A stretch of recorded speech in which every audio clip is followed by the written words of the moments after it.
తెలంగాణపై BJP focus పెంచింది. తెలంగాణలో మెజారిటీ ఎంపీ సీటే లక్ష్యంగా ప్రచారం చేస్తుంది. బీజేపీ అగ్రనేత అమిత్ షా లోక్సభ ఎన్నికల ప్రచారంలో భాగంగా ఇవాళ రాష్ట్రానికి రానున్నారు. సిద్దిపేట డిగ్రీ కళాశాల మైదానంలో జరిగే విజయ సంకల్ప బహిరంగ సభలో పాల్గొంటారు. మెదక్ బీజేపీ ఎంపీ అభ్యర్థి రఘునందన్ రావుకి మద్దతుగా అమిత్ షా ఎన్నికల ప్రచారం చేయనున్నారు. ఈ నెల 30న సంగారెడ్డి జిల్లాకు ప్రధాని మోదీ రానున్నారు.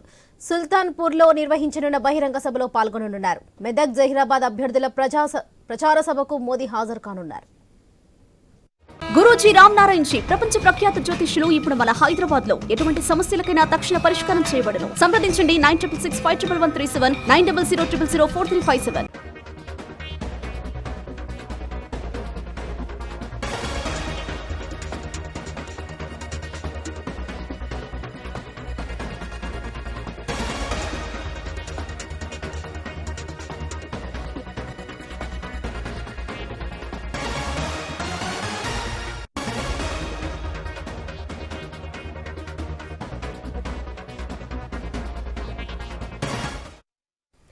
తెలంగాణపై బీజేపీ ఫోకస్ పెంచింది. తెలంగాణలో మెజారిటీ ఎంపీ సీట్ల లక్ష్యంగా ప్రచారం చేస్తుంది. ఇక బీజేపీ అగ్రనేత అమిత్ షా లోక్సభ ఎన్నికల ప్రచారంలో భాగంగా ఇవాళ రాష్ట్రానికి రానున్నారు. ఇదే విషయంపై మరింత సమాచారం మా స్పెషల్ కరెస్పాండెంట్ సునీల్ అందిస్తారు. సునీల్, చెప్పండి. కేంద్ర హోంమంత్రి అమిత్ షా ఈరోజు తెలంగాణకు వస్తున్నారు. మధ్యాహ్నం సిద్దిపేటలో విజయ సంకల్ప సభ ఉంది. ఆ సభలో ఆయన పాల్గొంటారు.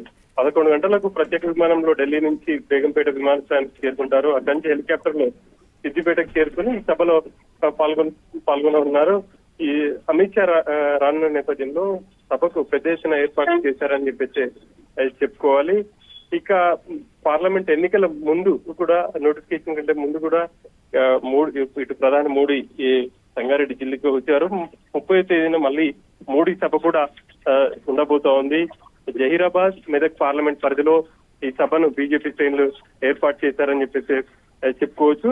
ఇక మోడీ అమిత్ షా రాకతో బీజేపీ శ్రేణులకు కూడా కొంత ఉత్సాహంతో ఉన్నాయని చెప్పేసి చెప్పుకోవాలి. ఈ ఎన్నికల్లో బీజేపీ ఎక్కువ సీట్లలో టార్గెట్ గా ఫోకస్ పెట్టింది.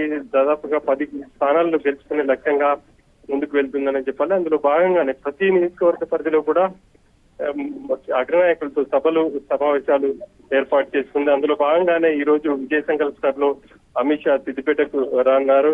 ఇంకా ఇక్కడ నుంచి రఘునందన్ రావు పోటీలో ఉన్నారు. ఆయన తరఫున ఖచ్చితంగా ఈ ఎన్నికల్లో రఘునందన్ ఓటేయాలని చెప్పేసి కూడా మోడీ కావచ్చు. అదేవిధంగా ఈ రోజు సభలో అమిత్ షా చెప్పనున్నారు.